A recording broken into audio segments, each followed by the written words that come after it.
जो मनमतिया है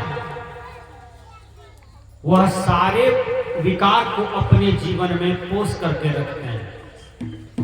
मन में जो आया वही करना शुरू करते हैं, मन में जो आया वही बोले, उसी को मनमतिया कहते हैं। चोरी करने लगा, डकैती करने लगा, कपट करने लगा, ईर्ष्या करने लगा, मारपीट करने लगा, हत्या करने लगा, यानी पूरी मानवता को चौपट करने लगा। ये कौन करते हैं? तो मनमतिया करते हैं। इसलिए मनमुखी हम ना रहे, गुरुमुखी रहे, गुरु परायण होकर के चले। भगवान राम गुरु परायण थे। क्या थे? गुरु परायण। कृष्ण भगवान गुरु परायण थे। संत सम्राट बंदी छोर कबीर गुरु परायण थे, बाबा में ही गुरु परायण थे, मां मीरा गुरु परायण थी, भक्त प्रहलाद गुरु परायण थे। इसलिए इनके जीवन रूपी नैया पार हो गई। जो मनमतिया है, चाहे वो नेता हो, साधु हो कि किसान हो, उसका जीवन रूपी नैया कभी पार हो ही नहीं सकता है। कबीर साहब ने कहा, चलते चलते पगु थका, नगर रहा नौकोस, बिच ही में डेरा पड़ा, कहूं कौन का दोष। एक ब्रह्मचारी जी थे, ठीक से सुनिए। ब्रह्मचारी जी एक मकान का नाम सुना था। वह मकान में 4 फाटक था। तो चारों फाटक का सिस्टम अलग था। अब 5वां फाटक पर यदि ब्रह्मचारी जी पहुंच जाता तो उसको भगवान से दर्शन हो जाता। ठीक से सुनिए, उसको किससे दर्शन होता? भगवान से, परमात्मा से, गॉड से, खुदा से। जिसको संसार सर्वोपरि शक्ति मानते हैं, उसी से मिलने के लिए दुनिया के लोग आतुर हैं। उसी से मिलने के लिए फोटो का पूजा करते हैं, मंदिर का पूजा करते हैं। कोई मस्जिद में अल्लाह अकबर, बिस्मिल्लाह रहमाने इल्ला इल्लल्लाह का धून लगा रहे हैं। उसी को पाने के लिए कोई गिरजाघर जाते हैं, कोई तीर्थ में जाते हैं, कोई अयोध्या जी जाते हैं, कोई काशी जी जाते हैं, कोई मथुरा जी जाते हैं, वही सर्वोपरि शक्ति का दर्शन के लिए। तो ब्रह्मचारी जी प्रथम गेट के पास जाता है कि हमें परमात्मा से मिलना है, भगवान से मिलना है। तो 4 गेट पार करता तब ना भगवान मिलता। कहा 5वां में भगवान है, 4 गेट पार करेगा पहले तब ना। तो प्रथम गेट के पास जाते हैं तो वहां एक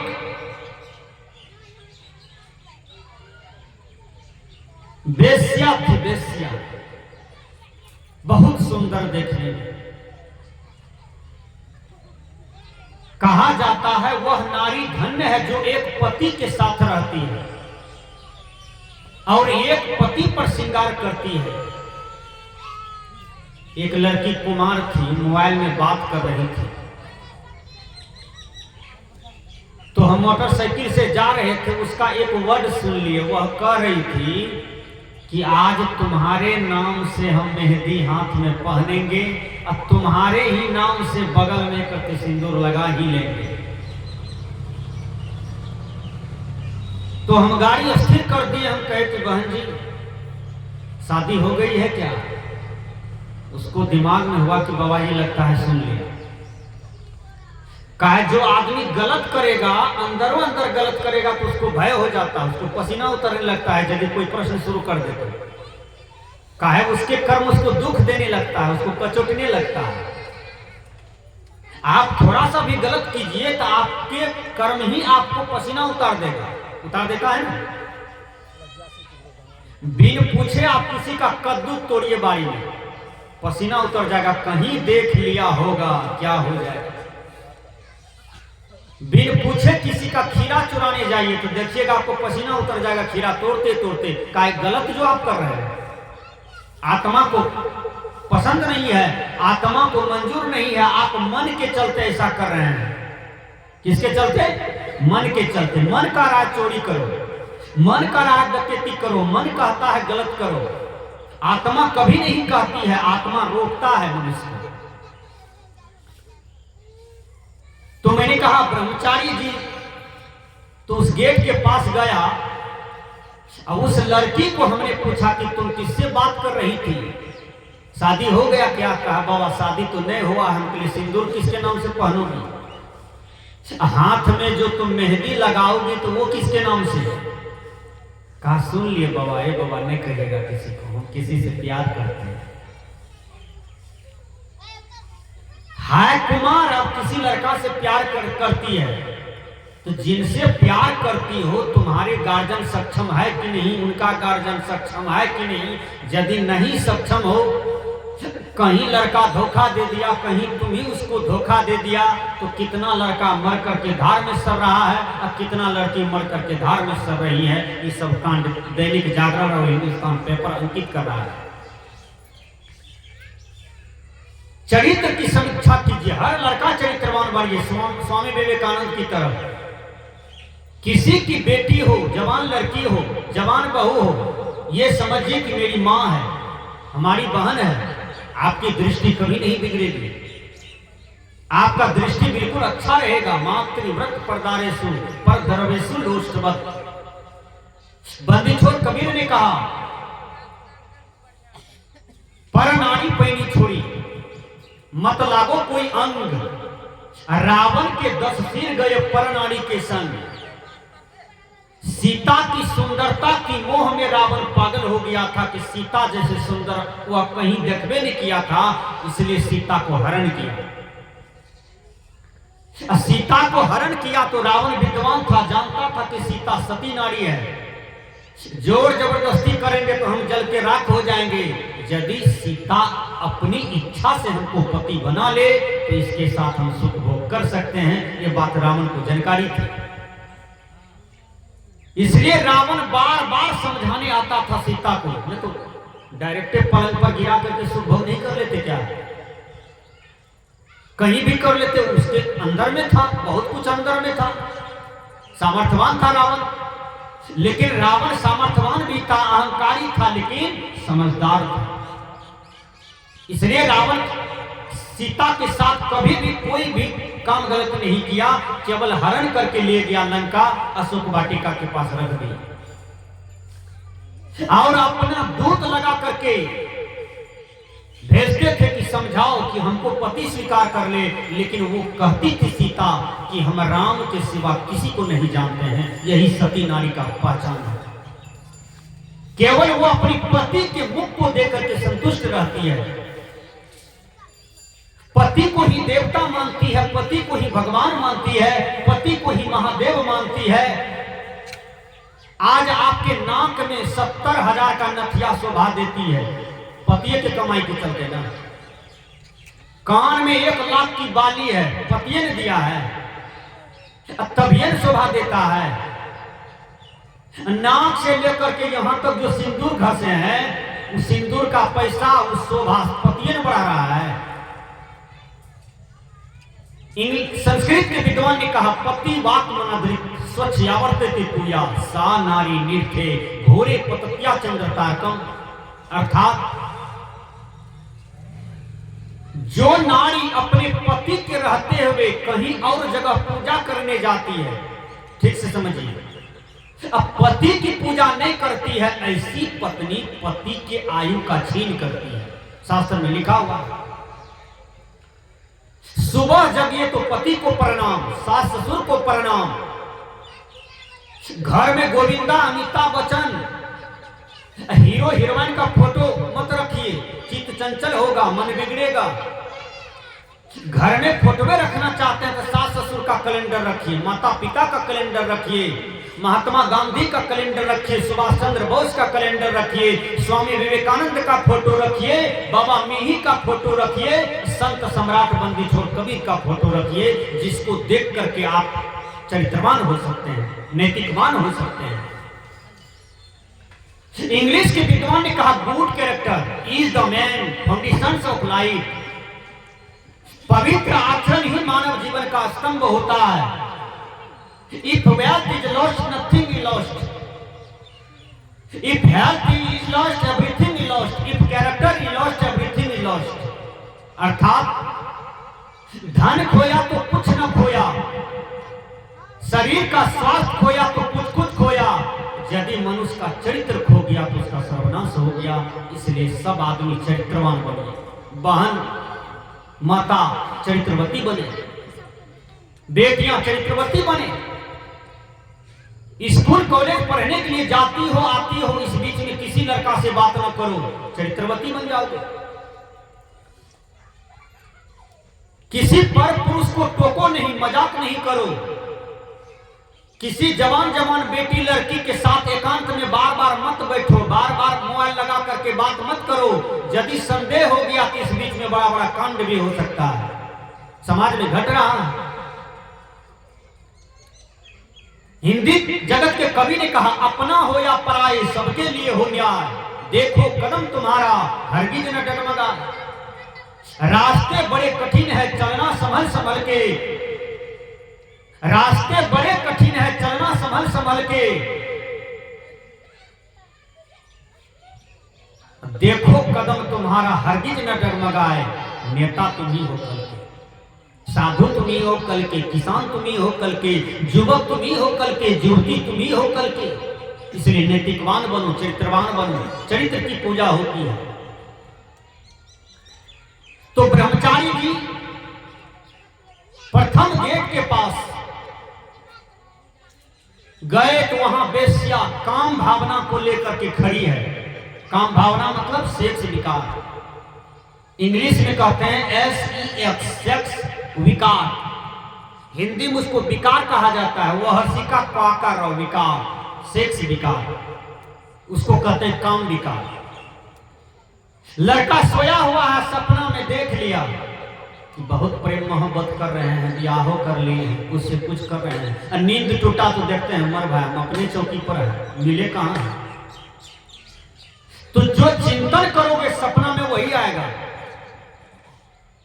चिंतन गलत होगा तो सपना गलत होगा, चिंतन सही होगा तो सपना सही होगा।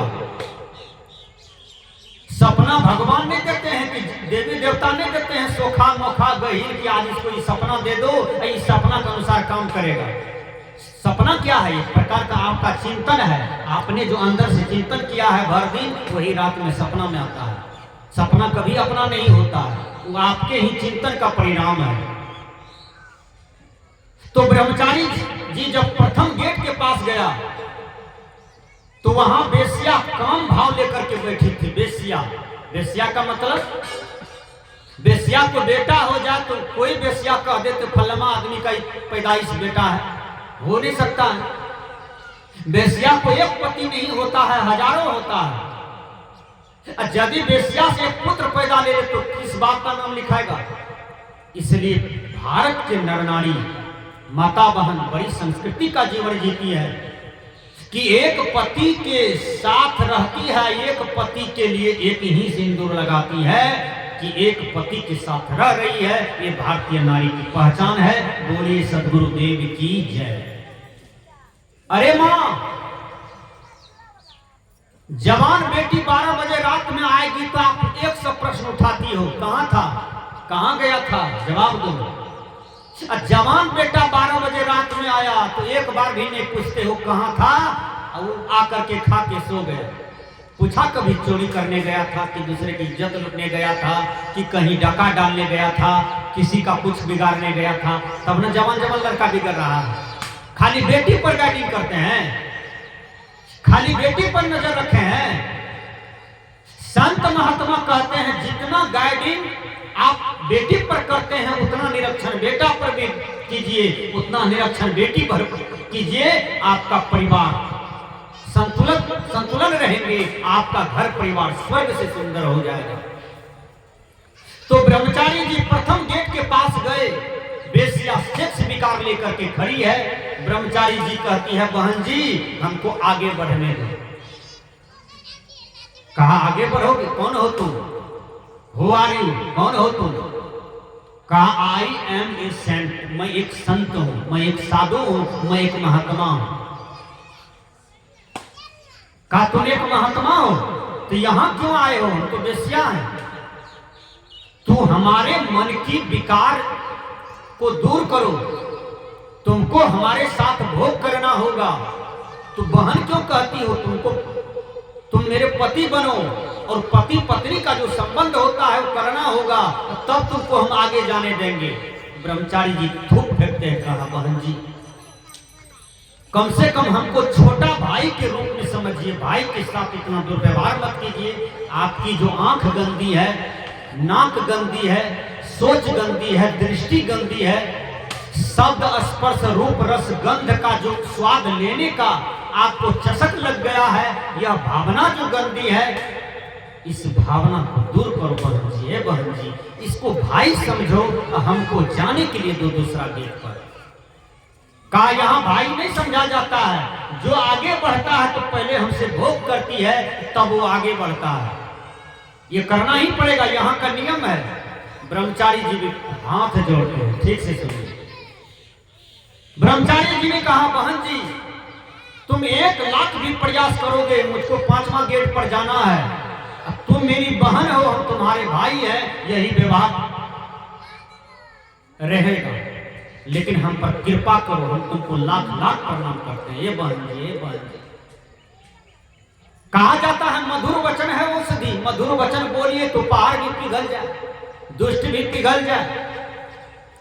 पिघल गई वेश्या। कहा अरे चुपचाप चले जाओ, नहीं तो मालिक हमारा वेतन काट लेगा, जाओ आगे बढ़ो।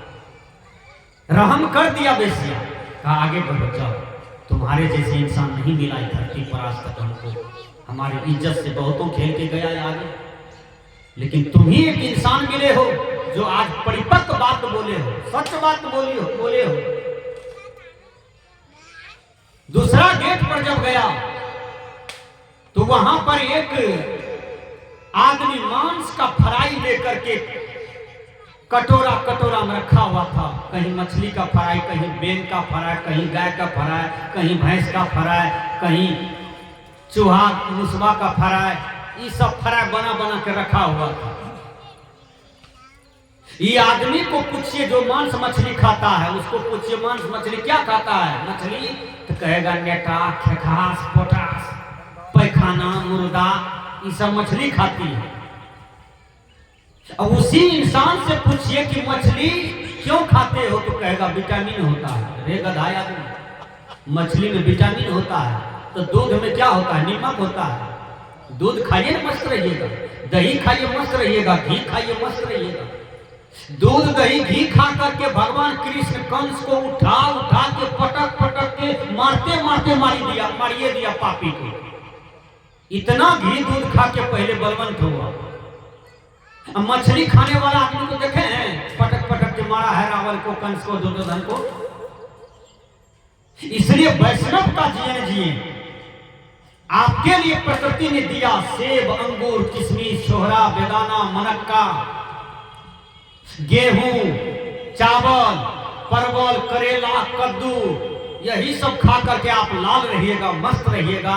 और जो मछली पैखाना खाती है उसको आप खाते हैं, शर्म नहीं लगता है? शर्म लगना चाहिए, इसलिए त्याग कीजिए।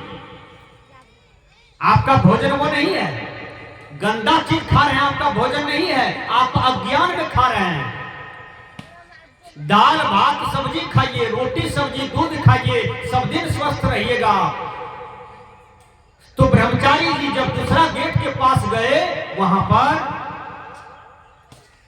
मांस की फ्राई लेके खड़ा था। ब्रह्मचारी जी ने कहा गेट खोलिए, हमको आगे बढ़ना है। कहा पहले मांस की फ्राई खाओ, अब लीजिए वहां भी चक्का जाओ।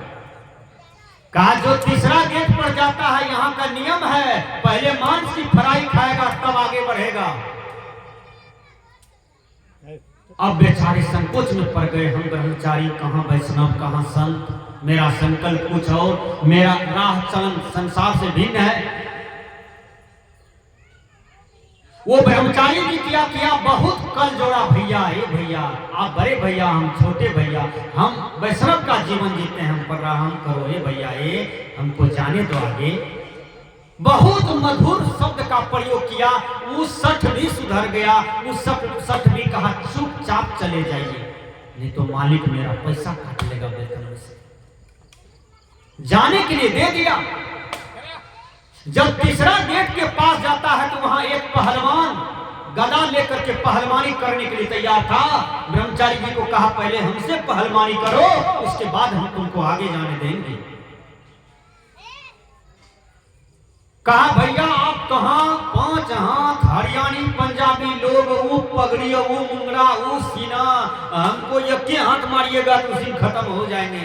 ये भैया आप बड़े भैया चर्चा के योग्य हैं, ये छोटका बच्चा को काहे पहलवानी कहते हैं करने के लिए, सटेंगे आपसे। बहुत विनम्र पूर्वक बोले ब्रह्मचारी जी। वो पहलवान भी पिघल गया। कहा चुपचाप आगे बढ़ जाओ, नहीं तो मेरा वेतन काट लेगा। यहाँ वही आदमी आगे बढ़ता है जो हमसे पहलवानी करता है। चुपचाप उसको आगे निकाल दिया। जब चौथा गेट के पास जाता है, देखिए अब 55 था, चौथा गेट के पास एक शराबी शराब लेकर के था, हाथ में बोतल। जो बना नशा का शिकार, उसका उजरा घर परिवार। नशा खाने वाला आदमी गांजा, धतूर, भांग, दारू, शराब पीने वाला का कन्या दूसरे का कन्या कितना बन गया। सही बात है, सही बात है। कितने पति को छोड़ करके शराबी पति को दूसरा ब्याह करके रह रहा है।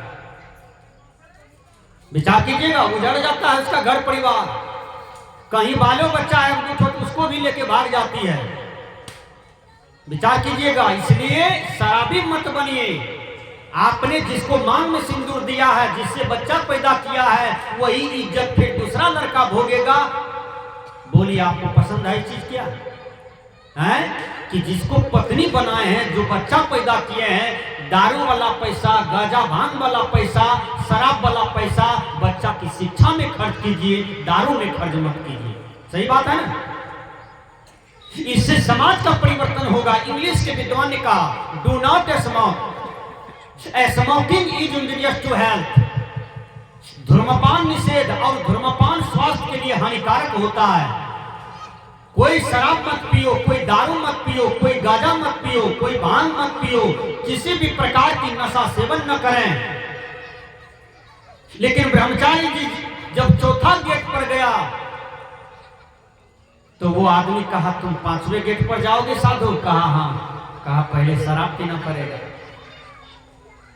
लाखों फूल कम है एक गला को सजाने के लिए, एक ही फूल काफी है जिंदगी भर रुलाने के लिए।